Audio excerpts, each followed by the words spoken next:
live drawing classes and being a model, and also some of the Okay. No, you're good. Worries. Hi everyone, welcome to the Santa Cruz Art League podcast. I'm here joined by Grace. I am Anetta, and today we're going to talk about a couple of exciting things.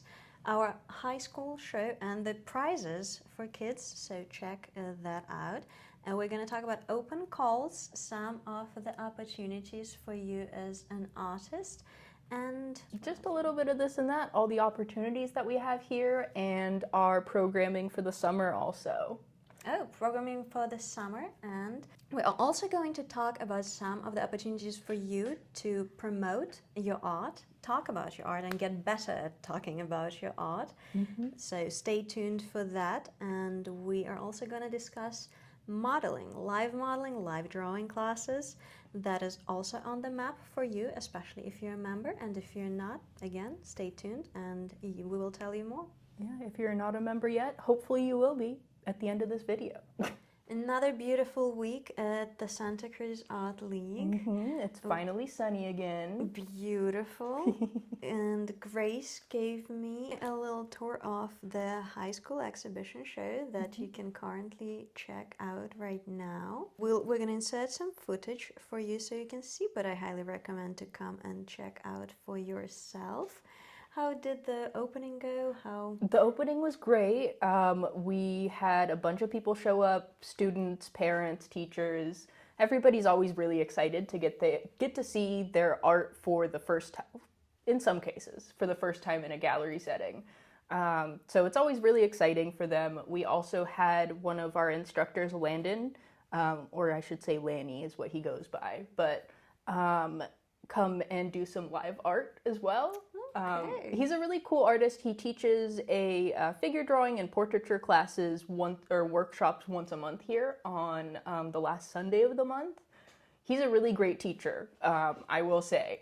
But it was really fun because he's younger, and also he works as a freelance artist for companies like Riot Games, and he does like kind of digital art and design and all that kind of stuff. So I thought that he would really resonate with the kids that were here. So he came, and he also brought his wife and kids. So it was just a really fun time. It was good seeing everybody. I only got to stop in for a brief moment, but it looked like it was a lot of fun. That is awesome. And are there going to be any prizes Yes, involved actually, for the kids? For the high school show especially, I like to make an effort to get some extra prizes. So we have our first through third awards, and then we have honorable mentions. Those are being announced on First Friday, which at time of recording is tonight, but you might already have the results by the time this is posted. But so we have first through third, we have honorable mentions, and then this year we were able to get Susie Wilson, who is also an amazing figure drawing instructor. She was in our previous exhibit as well. Check out the video if you haven't seen it yet. Yeah, you should see it. It's a really cool exhibit. But she gave out some special awards to 3 students are going to get free classes with her. Oh. So they can either take those at the Art League, or if they're not able to make the times because they're during the weekdays, she is also offered to give them a lesson at her studio, like a private lesson with her. Wow. Which I think is really awesome. So that is a fantastic experience. So for those of you who didn't know that that's a thing, maybe that could be like a little extra incentive for you to check out the open calls on the SCAL.org and submit your works and see what happens, because as you can see, there's a lot of opportunities for young artists and for everyone who appreciates and enjoys the arts. Right. I definitely recommend, if you are a teenager, if you're in high school, bug your teacher. If you're in Santa Cruz County, ask your teacher about the Santa Cruz Art League high school show. It's open to all high schools in the Santa Cruz County. And if you're not, you can send me an email and I'll see what we can do. But we can talk. Yeah, let's talk. admin@scal.org. Let's chat. But yeah, it's open to teenagers. And also, I feel like you know, it's really encouraging for kids to get some sort of recognition. I wish that I could just meet all of them and tell them how awesome their work is. Every single piece that is in here is amazing and awesome. So especially for the high school show, we try to do a little bit extra prize support. I try not to ask all of our teachers for free work, but for the high school show, it's an exception. I'm like, can you give us just like, you know, free class or something, you know, award one of the kids that you like. So to facilitate the growth yeah, of the young generation of artists. And talking about the growth, I think we have a summer of bloom and summer of growth coming up, as yes, you can see the trends of the exhibits here. yeah. So this happened completely by accident. But we wanted to revitalize our Next Now format, which originally was meant to showcase emerging artists. And so we decided that we wanted to make kind of an intergenerational show. And that's feature forward. That's going to be right after the high school show. It was an open call. If you were a member of the Santa Cruz Art League, you could submit up to 2 pieces for free. And then if you weren't a member, it was just $25, which is really cheap for submitting to an open call. We got 100 submissions, and our curating panel did all of its work, and, you know, sent out notifications. So if you submitted, there should be a notification in your email. It was a really difficult process because there weren't any bad pieces. All of the art was fantastic. It was just about like what fits the theme better than others, and you know, so I think also I just want to encourage people to put their art out there, submit to shows. I think that, you know, even if you don't get accepted into the show, it's a really good learning opportunity, and I think it kind of helps you consider your art and consider how different people see your art. Absolutely. And, you know, sometimes you get to be in a really cool show. I'm really excited for this one. The art is amazing. I wish we could have taken all 100 pieces, but that is not something that our installation staff could have handled, I don't think. Unless you guys donate and we open another wing and build a second floor, Yeah, right. and hire more people. So If we just become like the MoMA in Santa Cruz, if we can just get like 5 stories to our buildings, then well, who knows? who knows? Talking about the submissions, I feel like it's important to never take it personally as an artist, because it's not a decision like against you or your art if your work has not been accepted. It's about the curation of the process, and if you were on the other end, on the receiving end, if you were the curator, your goal is to create a cohesive space that makes sense and tells a complete story. Yes, it's about, you know, being able to build a story that makes sense with the theme also. And, you know, just because we weren't able to take a certain piece doesn't mean that we don't think it has artistic merit. Absolutely. None of the decisions are ever made lightly. It's a pretty agonizing process because, you know, you're looking at these pieces and you're like, well, you know, it could fit because of X, Y, Z, but then you see all of the pieces that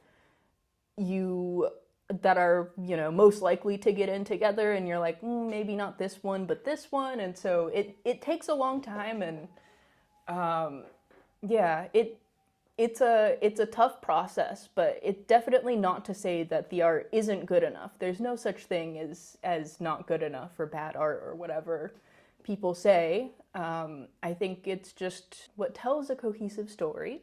Absolutely. And if by chance you submitted an artwork and it was not accepted into the show, you still have an opportunity to come on the first Tuesday of every month and talk about it. If you want to put your art forward, there are opportunities, and I highly encourage to come. And I'm gonna do my first your critique group this Tuesday, and every first Tuesday of every month. I highly recommend, because the more you talk about your art, the easier it gets, the easier it is to put it forward, the easier your creative process becomes. And the less personally you start taking things. Yeah, and also just because you didn't get into this show, we have lots of open call opportunities. We have our landscape show coming up, our 94th annual landscape show. We have the student teacher show. And then also we have at the end of the year, we're going to have our members show.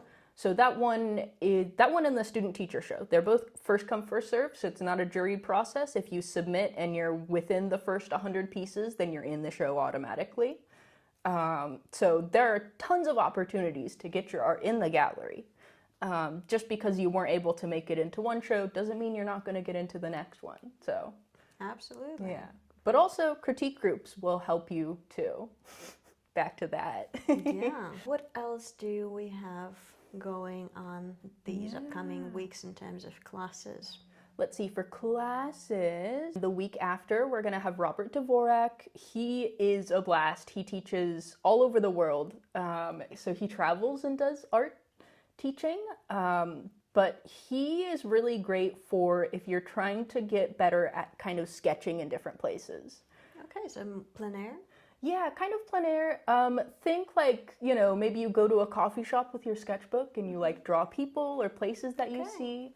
One of his classes is specifically travel sketching and painting.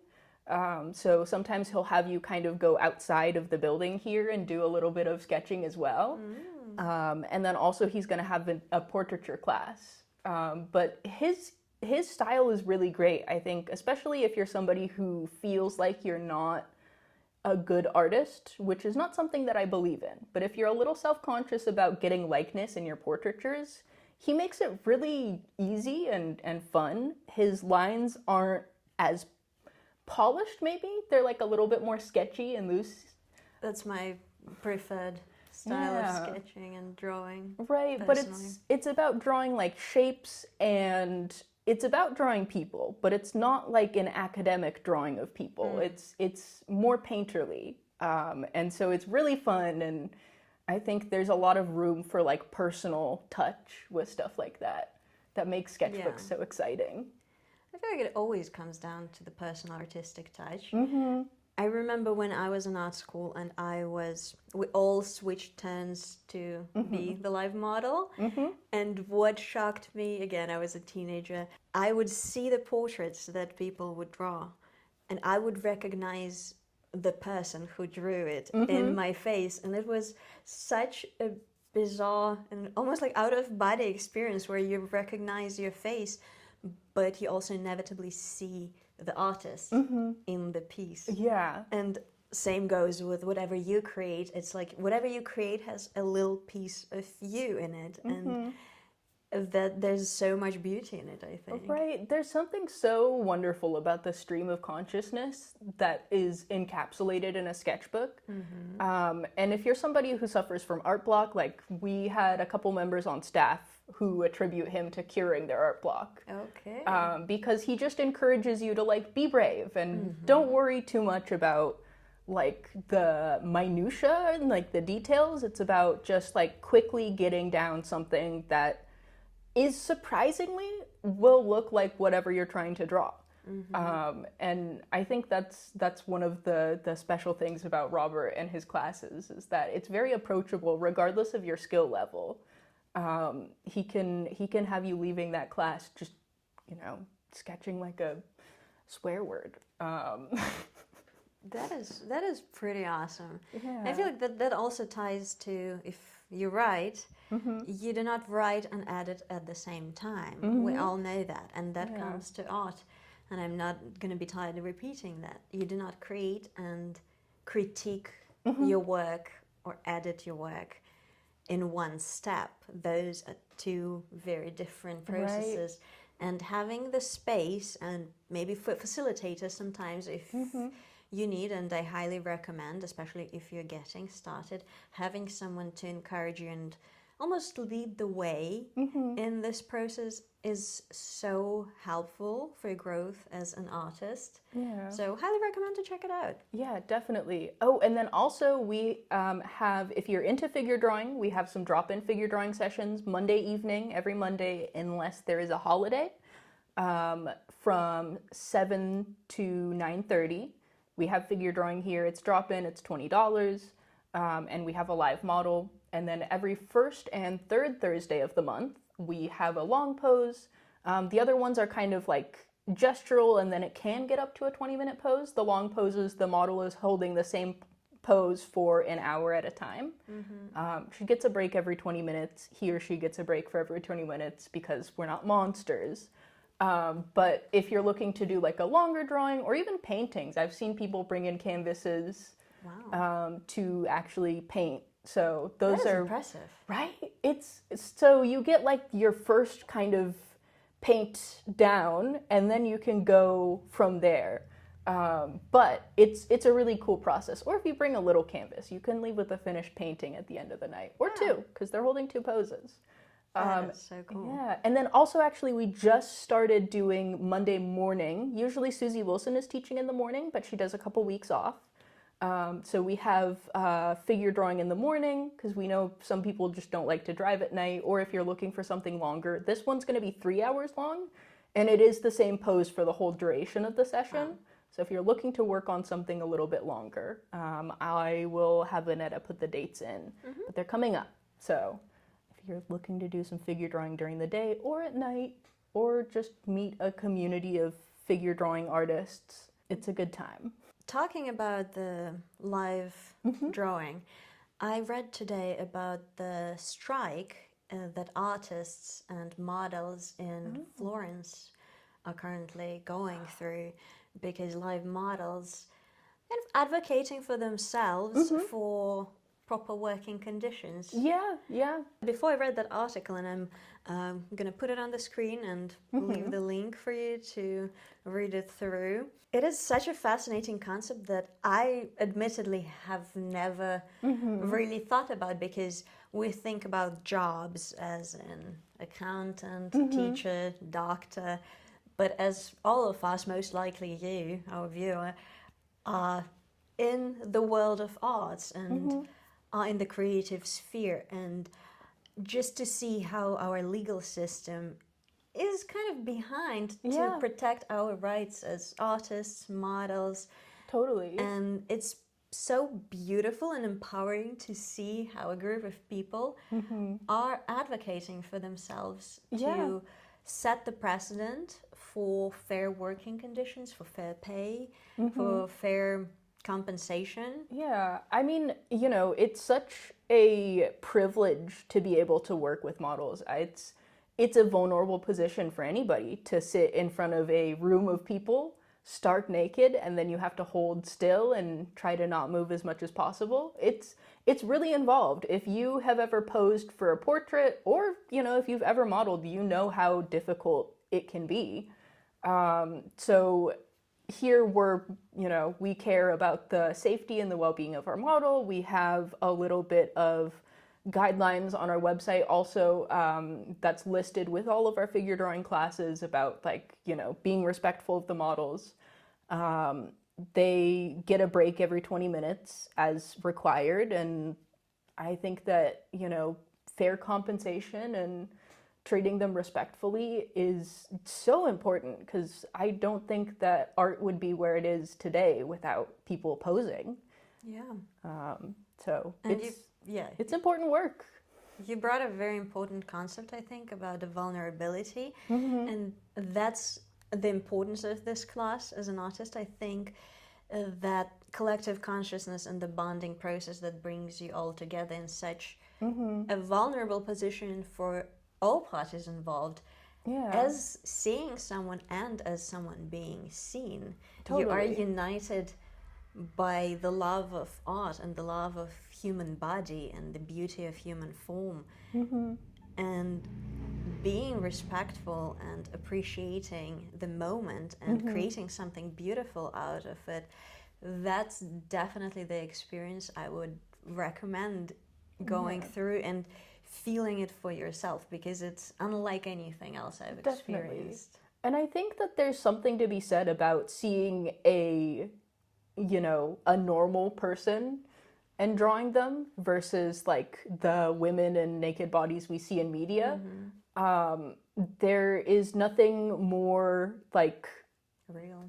Yeah, it's very real, and it's so important, I think, to your growth as an artist to be able to draw a person. And a lot of these models are really great at what they do. You wouldn't necessarily think that it was super involved because you're like, oh, they're just sitting or standing there. But, you know, like some of them are really dynamic with the poses that they do. And I've met a few of the models who, you know, people love working with them. And so it's really important to be kind to your models and treat them with respect. And if you want to come and be respectful to models while you draw them, then this is the place. Absolutely. And again, we're going to put on the screen for you the opportunities, and SCAL.org. Please come check out the website under the tab classes so you can come participate and see for yourself what that's like. Yeah, of course. Or if you are somebody who wants to model with us, you can reach out to our admin email. And we can set you up. I remember I had an idea, because I haven't modeled for a live drawing class in, well, as long as I haven't been in the art school. And I was curious what that would be like as an adult. But I'm not going to lie, there's, again, so much vulnerability and fear and doubt that arise because it is about seeing and being seen. Yeah. I would think that it would definitely feel very self-conscious, but also as somebody who's taken a lot of live drawing classes, like you get kind of desensitized. Oh, yeah. So it doesn't really feel like a big deal at the time.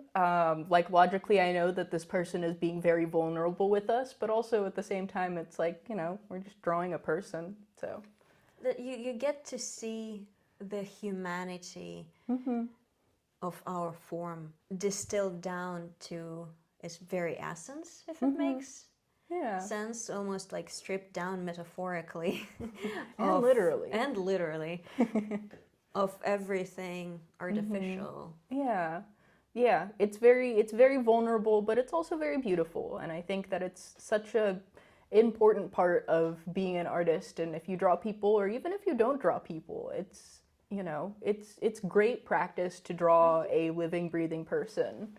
I would agree on that, because my work personally is more contemporary and sometimes abstract, but I definitely see so much value in my growth as an artist, having to draw, in my case, people, and being able to, and the way it affects your perception.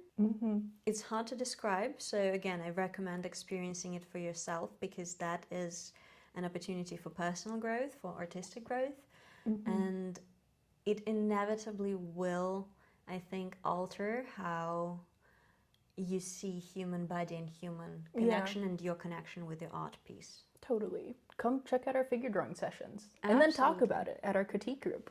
That would be cool. But I think I might bring some of my more controversial pieces. Ooh. Or more... Let's talk about it.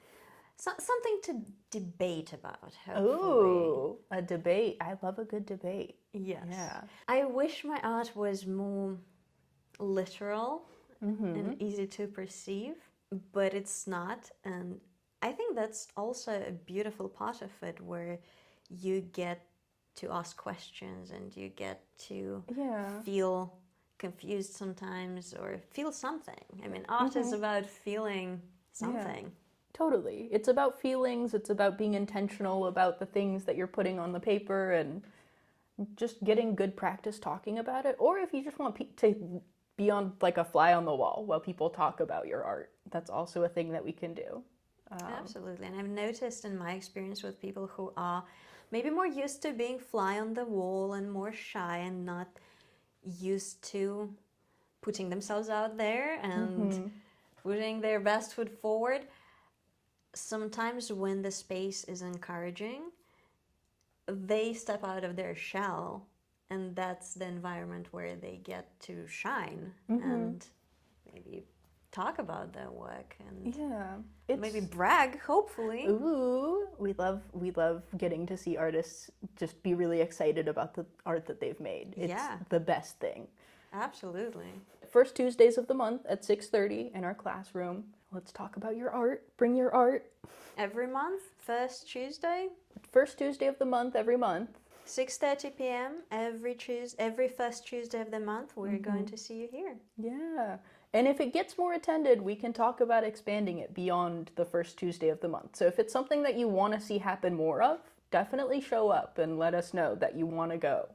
Absolutely. And we're still penciling in and monitoring the responses for you guys. If you would be interested in facilitative, open creative workshops that I would be willing to lead, to provide the space and help you explore whatever medium you want to explore.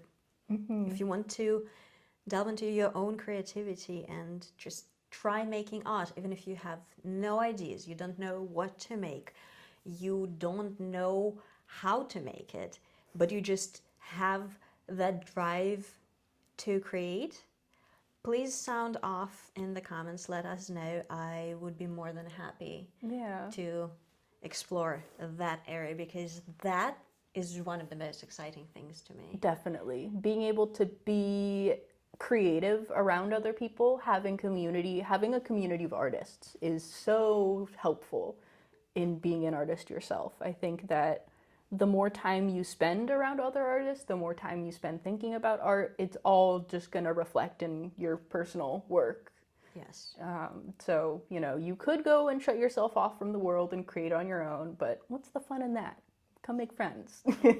And I think, again, just from my somewhat limited personal experience, those people who have that desire to create, but I don't know what to create, I don't know how, I don't have an experience, I'm not an artist, those are the people that turn out to have the most creative ideas. Right. It's almost like you just need a little pressure push. cooker. Yes, yeah. It's like a pressure cooker of ideas, and you just need somebody to give you a little outlet, somebody to poke a hole in that pressure cooker.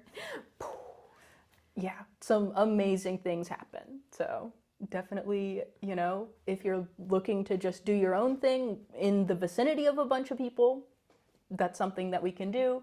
If you want to take classes and get a little bit more specific instruction, that's something that we do. If you just want to look and talk about art and not necessarily make it in front of people, that's also something that we can do. So you don't have an excuse. Get here.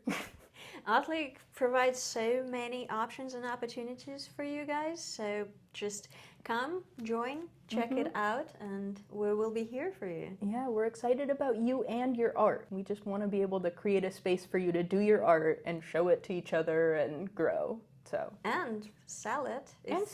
If you submit your work and it gets chosen and it gets displayed in the gallery. Some of the pieces I've exhibited with you guys were not for sale because I was very attached to them, and that can happen sometimes. I was not ready to part with them. But one of the beautiful sides of all of this is that you can monetize your creativity and actually earn money, because being artist is nice and great, but we all want to eat and pay rent. Right. So and be able to buy more art supplies. That's usually where all of my art sales go. It goes right back into always. Well, I call it investment in my future. Yeah. I'm just getting more supplies and I have to pay studio rent, the usual. But that's definitely on the map for you. So it's not just about metaphysical concepts. It's also about getting out there and setting your footing as a successful artist. Or successive. If you make a lot of art continuously, you are a successive artist. Absolutely. Also, speaking of art for sale, if you're a member with the Art League, then the Art League takes a lower commission rate. So it's a 30-70 split instead of the traditional 45-55, with the artist keeping the larger amount in both of those instances. So if you're a member with us, I think for an individual membership, it's $85 for the year. If you are 65 or better, then it's $60. So it's really not that much, and then you get to keep a larger portion of your sale commissions. You get to submit to open calls for free, and you get discounts on classes. So there's a lot of cool stuff. And then also we're trying to bump up our members only kind of stuff, but it just helps us support this little community that we have. And another thing that I don't think we've talked about yet about the membership that I got is the $100 one. Oh yes, the reciprocal membership. The reciprocal membership. It's brilliant. If you love art museums, if you love galleries, this is for you, because reciprocal membership grants you access to North American Museum Association free entrance. And as someone who goes over the hill to Silicon Valley every week, it's like a little treat. I get to visit a museum of my choice for free because I am a member here. Yeah. So it almost, like, in the amount of money that I saved in entrance fees, this membership paid for itself for me in a couple of months. So that's just something for you to think of. Check the tab membership on our website and give it a thought. Highly recommend. Definitely. Be a member with us. We've got a lot of benefits, but if you are a NARA membership, then that is just all across the country. There are things that you can get into for free, and we can link the NARAM website in our description for you to check out. It has a helpful little search tool as well, so if you're planning a road trip to somewhere and you're like, oh, let me see what I can get into for free in this city. Yes, you know? I totally do that. It has a map where you get to see little pins and check out the museums and galleries that are participants. It's such a cool opportunity, and I feel like not enough people know about that, so I'm happy we got to share this. It's such an little awesome pro tip. chance to get to see just all the different little museums and art centers, just like us, and some of the really big ones too are participating in it as well. So I think that if you are somebody who travels a lot, or even if you're somebody who wants to travel a lot, this is really great. You can do some stuff that won't hurt your wallet, which then you can spend it on more art supplies and art. And classes. And classes! All the good things. Yes. I think we've covered a good bit, provided you some really hot tips and options to explore. Again, check out our website. SCAL.org. Subscribe to our newsletter. Absolutely. That's where you can get all the latest news about the classes that are upcoming, about the opportunities, open calls. And exhibits. Oh, Yes. it's so exciting. And obviously come check out the current installation in person. Come check us out, even if you just want to hang out on our front lawn. We have a really nice green space. There's a sculpture out there. Our daffodils are no longer in full bloom, but that's okay. We have birds, we have squirrels, we have a cat. Yes, there is a cat that comes and visits. He's our groundskeeper. A lot of things to check out, and thank you for joining us today. I hope you have a great rest of your day, and we're going to see you in the next one. See ya. Bye.